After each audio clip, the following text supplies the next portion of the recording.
এক আল্লাহর বান্দি রমজান মাস, আল্লাহর বান্দির মা ইফতারের আগ মুহূর্তে বাড়িতে কিছু মেহমান আসবে, বাহির থেকে রোজাদার ইফতারি করাবে। আল্লাহর বান্দি মা মেয়েকে ডাক দিতেছে, মারে আমাদের বাড়িতে কিছু মেহমান আসবে, তুমি একটু আমার কাজে সহযোগিতা করো। মেয়ে ডাক দিয়ে বলে, মা টিভির মধ্যে সিরিয়াল হইতেছে, গানের অনুষ্ঠান হইতেছে। ও মা এত সুন্দর গানের অনুষ্ঠান আমি আর পাবো না, আমি তোমার ইফতারিতে সহযোগিতা করতে পারবো না। মা বারবার বলার পরে মেয়েটা রাগ হইয়া দোতলায় চলিয়া গেল টিপি নিয়া। যেহেতু ছোট টিপিটা নিয়ে বাড়ির দোতলায় চলিয়া গেল, যাইয়া ভিতর থেকে দরজা আটকা দিয়া মেয়েটা টিপি দেখতেছে। আল্লামা তারিক জামিল সাহেব তার কিতাবের মধ্যে অকেট এইভাবে বর্ণনা করেন, বাড়িতে মেহমান আসিয়া গেল, মাটা বারবার যাইয়া দোতলায় মেয়ের দরজায় নক করতেছে আর ডাক দিয়ে বলতেছেন, মারে বাড়িতে মেহমান আসছে, তুমি আসো আমার কাজে একটু সহযোগিতা করো। কিন্তু মেয়ের কোনো সারা শব্দ নাই। বারবার মা যখন নক করছে আর দরজা খোলেই না। মা মনে মনে ভাবলো হয়তো আমার মেয়ের কোনো কিছু হয়েছে। মা চিৎকার আরম্ভ করিয়া দিল। মেহমানরা ইফতার ফালাইয়া দ্রুত চলে আসছে দোতলায়, আয়সা দেখে দরজা আর খোলে না। এইবার বুদ্ধি করিয়া ওই দরজাটা ভাঙ্গা হইল। দরজাটা ভাঙ্গার পর দেখে মেয়ে তো আর দুনিয়ায় নাই, ওই মেয়েটা টিভি সহ জমিনের উপরে শুয়ে আছে। মা কান্না করে, আমার মেয়ের এত বুঝাইলাম, আমার মেয়ে আমার কথা শুনলো না। এবার এলাকার মানুষগুলা মেয়েটারে গোসল করানোর ব্যবস্থা করবে, মেয়েটারে দোতলার থেকে নিচে নামাবে। কিন্তু আল্লাহর বান্দির লাশ এত ভারী হয়ে গেছে, 5-6 জন মহিলা লাইগা মহিলারে উঠাইতে পারে না, এমন বিপজ্জনক অবস্থা। এইবার পাশের থেকে এক আল্লাহর বান্দি টিপিটা মাত্র হাতে নিছে, হাতে নেওয়া মাত্র লাশ পাতলা হয়ে গেছে, উপরে উঠে গেছে। আল্লাহর বান্দিরে টিপি সহ সুন্দর কইরা দোতলার থেকে বের কইরা গোসলখানায় নিয়ে গেল। গোসলখানায় নিয়ে গোসল করানোর পর, কাফন পরানোর পর আল্লাহর বান্দিরে খাটিয়ার উপর শুয়া দিছে। আল্লাহর বান্দিরে খাটিয়ার উপর শোয়ানোর পর যখন জানাজার সময় হয়ে গেছে, আল্লাহর বান্দিরে নিয়ে যাবে, খাটনি উঠাইতে যায়, খাটনি আর ওঠে না, খাটনি ওঠে না। এতইবার 8-10 জন পুরুষ মানুষ লাইগাও ওই খাটনি উঠাইতে পারে না, এত ওজন হয়ে গেছে। এরপর আল্লাহর বান্দারা টিপি উঠাইতে মাত্র ওই আল্লাহর বান্দির খাটনি উঠা যায়। আল্লাহর বান্দিরে ওই টিপি সহ জানাজার ময়দানে নিয়ে যাওয়া হইল। জানাজার ময়দানে নিয়ে যাওয়ার পর আল্লাহর বান্দিরে জানাজা দিছে। আল্লাহর বান্দিরে জানাজা দেওয়ার পর টিপি সহ কবরস্থানে নিয়ে গেল। টিপি ছাড়া আল্লাহর বান্দিরে কবরস্থ করার জন্য নামাইতে চায়, কিন্তু আল্লাহর বান্দির লাশ এত ভারী 8-10 জন পুরুষ লাইগাও নামাইতে পারে না। এ আযাব কার, চিল্লায় বলেন। এ আযাব একমাত্র আল্লাহর। ওই লাশ কবরে নামে না, নামাইতেও পারে না। টিপি সহ আল্লাহর বান্দিকে কবরে নামানো হইল।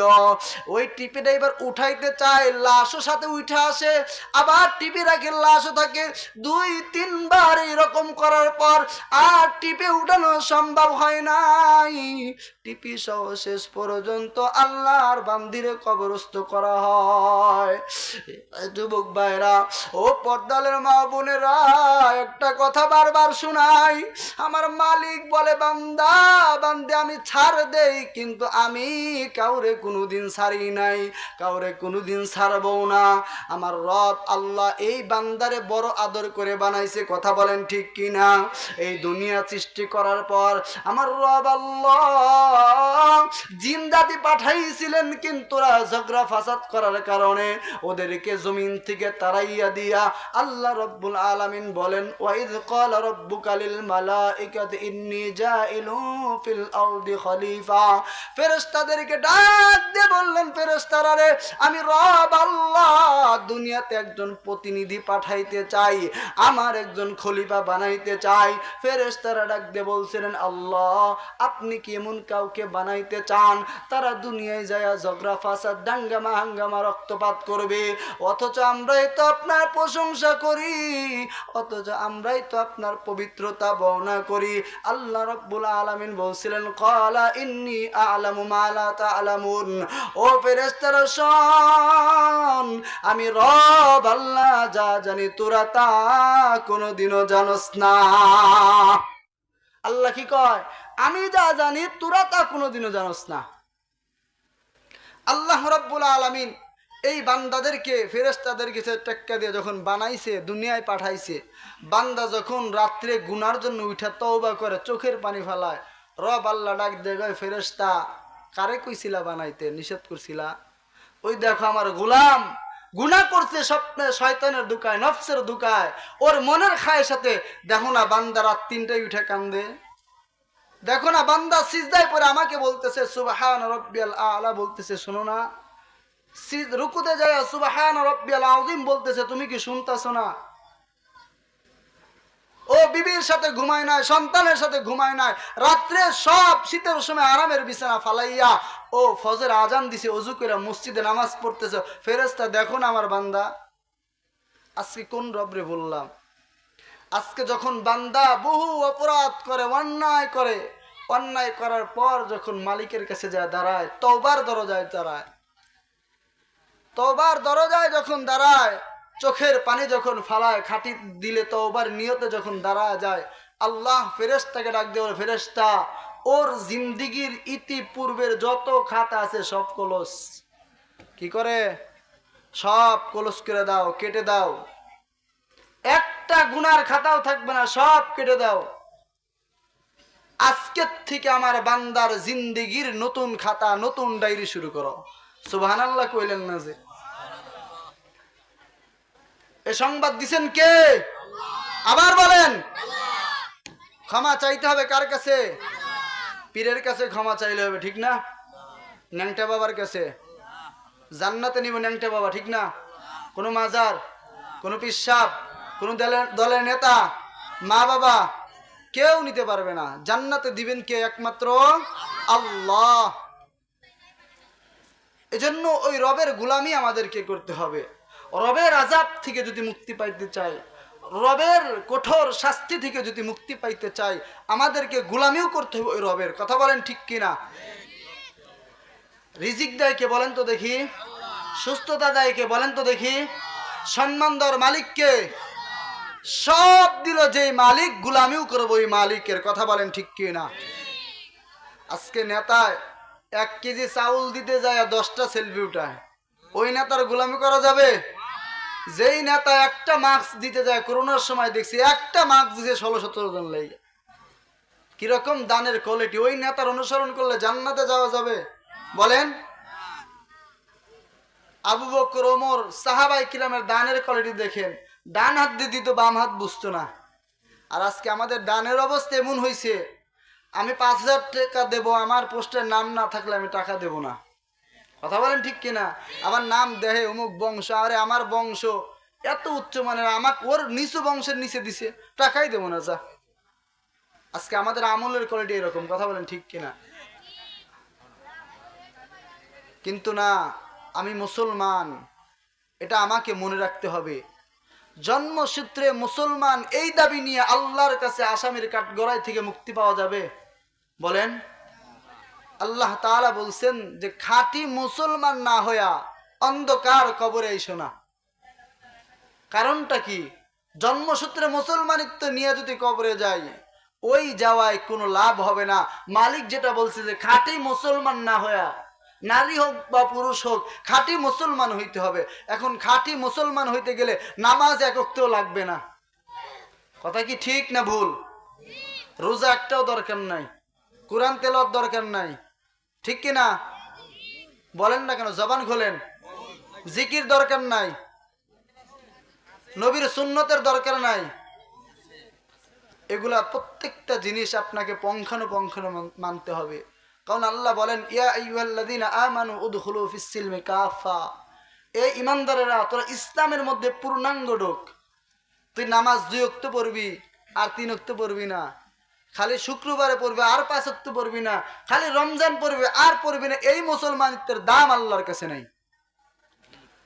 জীবনের শুরু থেকে নিয়ে শেষ পর্যন্ত আল্লাহর প্রত্যেকটা হুকুম যদি আপনি মানতে পারেন, মানার চেষ্টা করেন, তাহলে আল্লাহর সামনে আপনি দাঁড়াইতে পারবেন।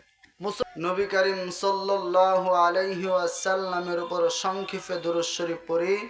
সাল্লাল্লাহু আলাইহি ওয়াসাল্লাম। আপনারা সকলেই কেমন আছেন? রাত অনেক হয়েছে, আমরা গ্রামের মানুষ সবাই খেতে কামারে কাজ করি, শরীর ক্লান্ত। রাত অনেক দীর্ঘ করব না, কিছু সময় আলোচনা করব, তো ধৈর্য নিয়ে মনোযোগ সহকারে শোনার সকলের ইচ্ছা আছে তো ইনশাল্লাহ? আপনাদের সামনে অনেক দিন পরে বসছি, কারণ আপনাদের মোহাব্বত মালিক ভালো জানে, বলে বোঝানো যাবে না। তো দোয়া করে আল্লাহ তাআলা আপনাদেরকে দীর্ঘ নেক হায়াত দান করুন।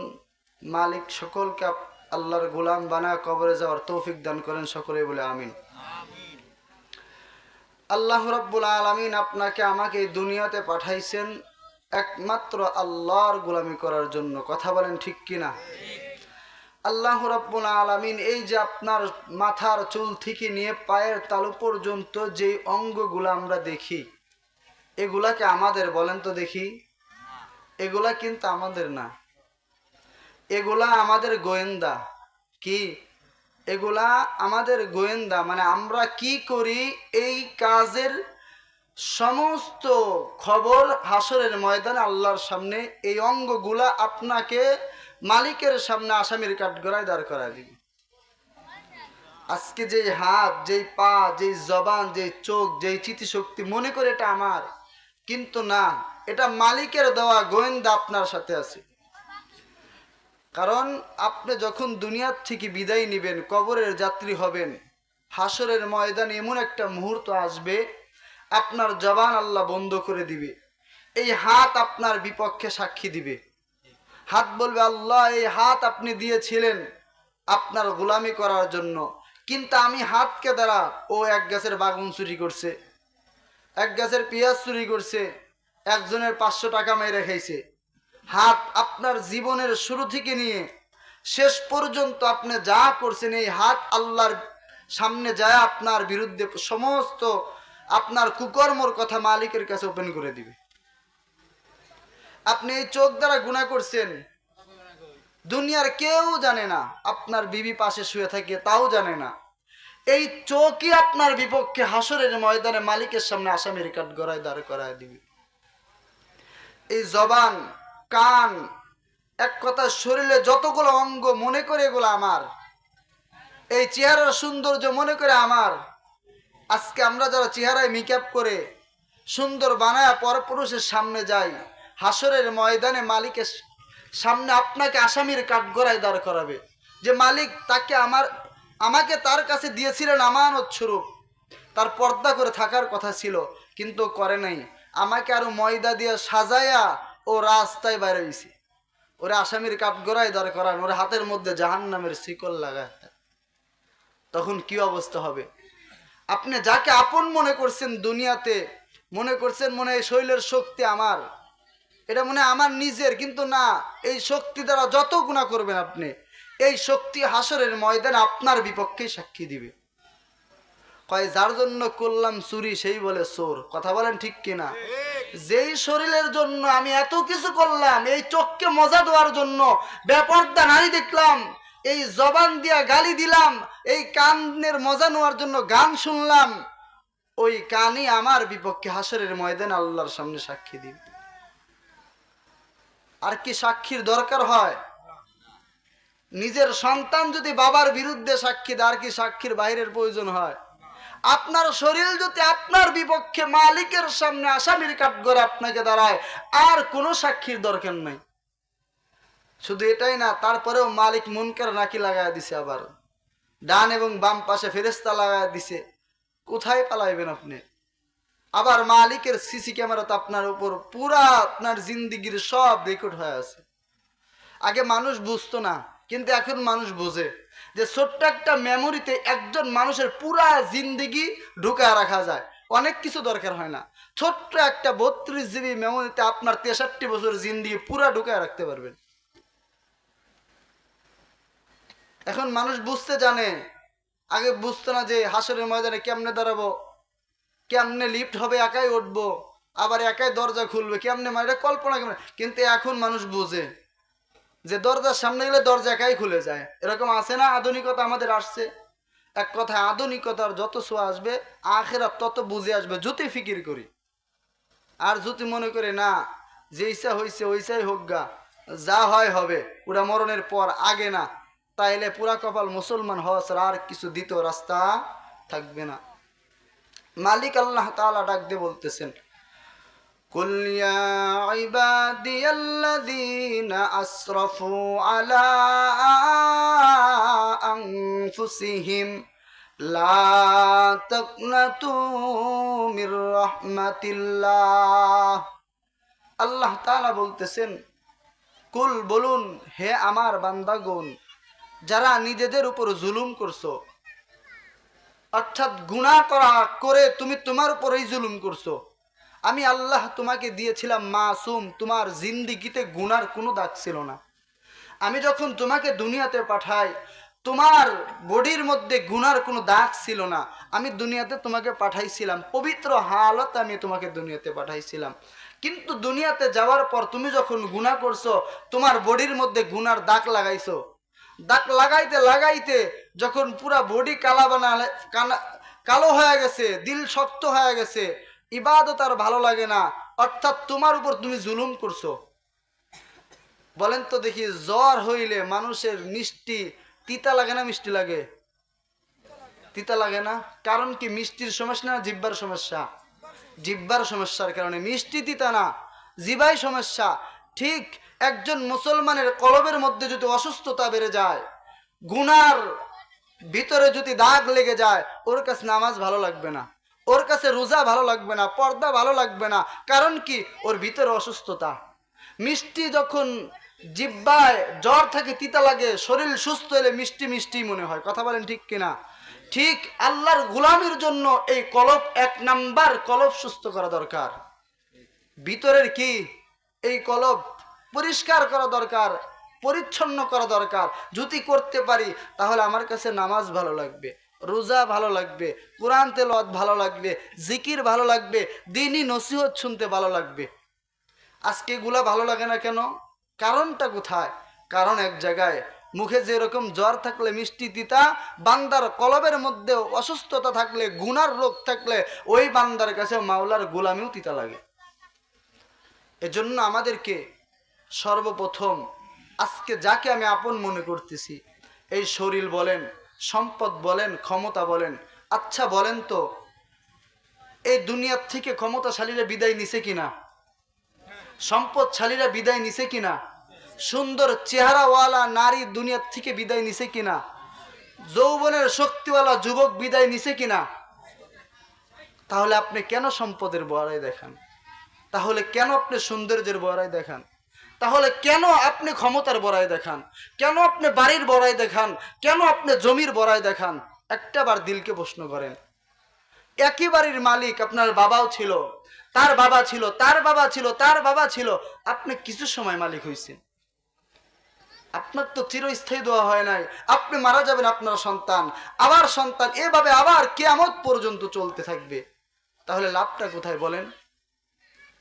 বুদ্ধিমান কারা? আল্লাহর রাসূল বলেন, আল কাইয়িসু মান দানা নাফসাহু ওয়া আমিলা লিমা বাদাল মাউত। বুদ্ধিমান তো এই ব্যক্তি যে মরণের আগে আখিরাতের পুঁজি গুছায় নেয়। মরণের আগে যে আখিরাতের সামানা গুছায় ফেলছে, আখিরাতের জন্য প্রস্তুতি নিয়ে ফেলছে, এটাই হলো বুদ্ধিমান, এটাই জ্ঞানী। আপনি আপনার জিন্দিগির দিকে তাকান। আপনার 63 বছর জিন্দিগিতে আপনার 30 বছর জিন্দিগি চলে গেছে। কয়দিন ফজরের নামাজ জামাতে আছে, কয়দিন কাজা আছে, ঘুমে আছে। আপনার এই 30 বছর জিন্দিগিতে কয়দিন জোহরের নামাজ জামাতে আছে, কাজা আছে, আসর কাজা আছে, জামাত আছে, মাগরিব জামাতে আছে, কাজা আছে, ঈশা, এগুলো নামাজ আপনি হিসাব করেন, আপনার হায়াতের সাথে আপনি হিসাব করেন। কারণ আপনি মুসলমান, আপনার বিশ্বাস, আপনি মরণের পর আপনার জিন্দিগির প্রত্যেকটা সেকেন্ডের হিসাব আল্লাহর সামনে আপনি দাঁড়ায় দিবেন, দিতে হবে না? এখানে এমন কেউ আছেন যে আমার জিন্দিগির 10 মিনিটের হিসাব আমি আল্লাহকে দেব না? কেউ আছেন এইখানে? না, জিন্দিগির পুরা হিসাব আপনাকে আল্লাহর সামনে দিতে হবে, পুরা জিন্দিগির হিসাব দিতে হবে। এক সেকেন্ড কেউ এমন নাই যে মালিকের বাহিরে তার জীবনের একটা সেকেন্ড সময় কাটাবে। মালিকের ক্যামেরার বাহিরে কেউ পারবে না, সম্ভাবনা। ও যদি সাতটাবক জমিনের নিচেও চলে যায়, পানির নিচেও চলে যায়, ও যা করবে আমার রব আল্লাহ তাই দেখবে। এটা মুসলমানের ঈমান। কথা বলেন ঠিক কিনা? কিন্তু আজকে আমরা আমাদের জিন্দিগিটা গুনাহ দ্বারা প্রতিযোগিতা, গুনার প্রতিযোগিতা। কিন্তু মুমিন হিসাবে তো এটা না। আল্লাহ একটা কথা, একটা কবি বলেন, আল্লাহ ছাড় দেয়, ছেড়ে দেয় না। আল্লাহ কি দেয়? ছাড় দিয়ে রাখে। ঢিল দিতে দিতে দিতে দিতে যখন দেখে এ ফেরেই না, মালিক ছাড় দেয় না। ফিরাউনকে কি আল্লাহ কম ছাড় দিয়েছিলেন বলেন? ওকে সুস্থতা দিয়া, ক্ষমতা দিয়া, সব দিয়া ডুবায় রাখছিল। কিন্তু এমন একটা সময় আসছে, সময় যখন ছাড় দিতে দিতে দিতে দিতে আর সারের সময় শেষ, আল্লাহ পানির মধ্যে চুবায় চুবায় মারছে। কথা বলেন ঠিক কিনা? ফেরাউনকে আল্লাহ, নমরুদকে আল্লাহ কম সময় দেয় নাই। ছাড় দিতে দিতে যখন সীমানা শেষ, আল্লাহ জুতা পিটায় মারছে। কথা বলেন ঠিক কিনা? কারুনকে আল্লাহ ছাড় দিতে দিতে যখন সময় শেষ, আল্লাহ জমিনের নিচে দাবায় নিছে। এটাই মালিকের খেলা, এটাই মালিকের নির্দেশ যে বান্দা তোকে আমি ছাড় দেব। ছাড় দিতে দিতে যখন তোর সময় তুই অফার করে ফেলবি, আমি রব তোকে ছেড়ে দেব না। মুহূর্তের মধ্যে আসমান এবং জমিনের নিচে, মাটির নিচে আমি রব তোকে চাপা দিয়ে দেব। মুসলমান ভাইরা আমার, আর আলোচনা লম্বা নয়,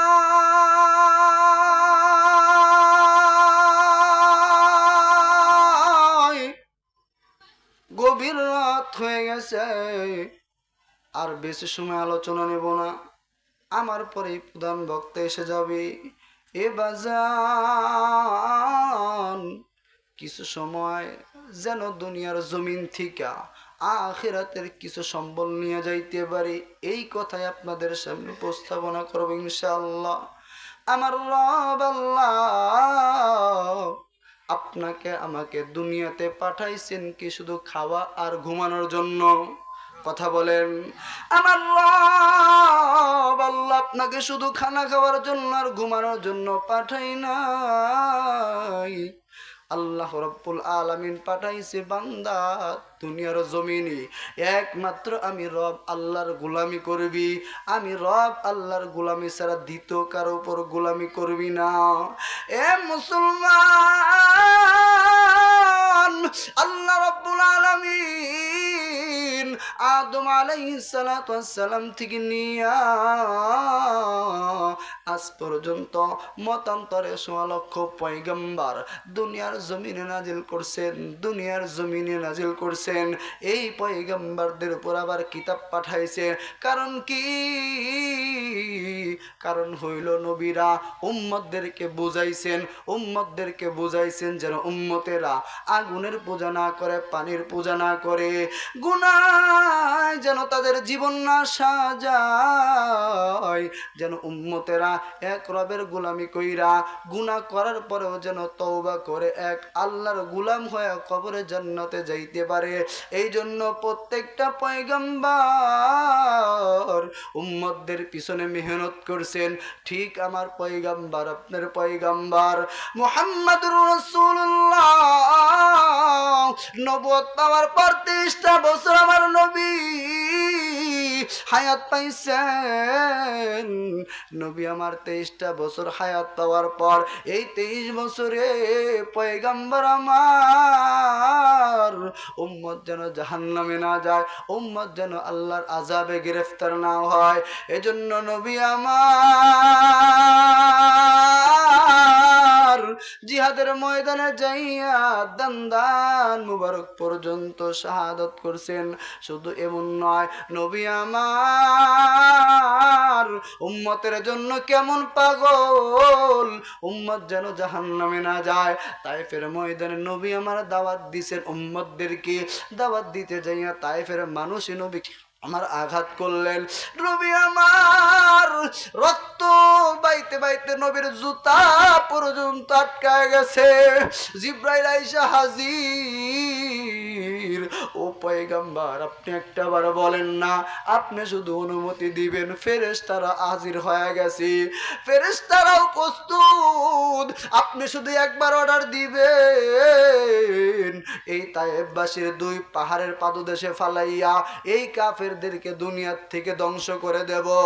নবী আমার ডাক দে বলে, ফেরেশতারা যেই উম্মতের জন্য আমি এত পাগল, ওই উম্মতের জন্য যদি আমি এখন বদদুয়া করি আর তোমরা যদি তাদেরকে ধ্বংস কইরা দাও, আগামীকাল আমি কাদের কাছে দ্বীনের দাওয়াত নিয়ে যাব? না না না, আমি উম্মতের জন্য দোয়া করি, বদদুয়া করি না, বরঞ্চ আমি দোয়া করে আমার মাওলা এই তায়েফবাসীর কালেমা নসিব করুক। আমার পয়গম্বর চাই নাই কোন উম্মত জাহান্নামে যাক, কিন্তু আজকে নবীর উম্মত হওয়ার পর একটাবারও চিন্তা করি না, একটাবারও চিন্তা করি না। শুধু গুনার মধ্যে আমরা নিমজ্জিত। কে কার আগে জাহান্নামে যাইতে চায়? মা চায় মেয়ের আগে জাহান্নামে যাইতে, মেয়ে চায় মার আগে জাহান্নামে যাইতে, বাবা চায় সন্তানের আগে জাহান্নামে যাইতে, বাবা ছেলে চায় বাবার আগে জাহান্নামে যাইতে। এই রকম প্রতিযোগিতা আমাদের চলতেছে। কিন্তু প্রত্যেকটা পরিবারের মধ্যে এই প্রতিযোগিতা করা দরকার যে মার আগে মেয়ে জান্নাতে যাবে, মেয়ের আগে মা জান্নাতে যাবে, বাবার আগে সন্তান জান্নাতে যাবে, সন্তানের আগে বাবা জান্নাতে যাবে। এই রকম প্রতিযোগিতা প্রত্যেকটা পরিবারে করা দরকার। কথা বলেন ঠিক কিনা? কিন্তু আজকে আমরা এমন গুনায় নিমজ্জিত হইছি, গুনাহ করতে করতে গুনাহ করতে করতে আজকে আমরা পাহাড় বানায় ফেলছি। এরপরে আজকে আমাদের গুনার তৃপ্তি এখনো মেটে নাই। আমার মাওলার নাফরমানি করতে করতে পাহাড়কে পাহাড় গুনাহ বানায় ফেললাম, এরপরেও এখনো গুনাহ ছাড়তে আমরা অভ্যস্ত হই নাই। এ যুবক ভাইরা,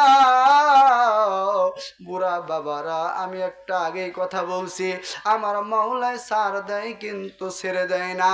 প্রথমে মা বোনদেরকে নিয়ে একটা ওয়াকিয়া শোনাই। সামনেই তো রমজান মাস আসতেছে, বড় একটা বরকতপূর্ণ মাস। এই রমজানেও দেখা যায় অনেক মা কোরআন তেলাওয়াত বাদ দিয়া সারাদিন টিভি সিনেমা দেখে। কথা বলেন ঠিক কিনা? অনেক বুড়া বাবা রমজানে জিকির আজগার বাদ দিয়া টিভি সিনেমার হোস্টেলে যাইয়া টিভি সিনেমা দেখি। এ বাজান হাতে ধরে বলি, আমার মালিক ছাড় দেয়, ছেড়ে দেয় না।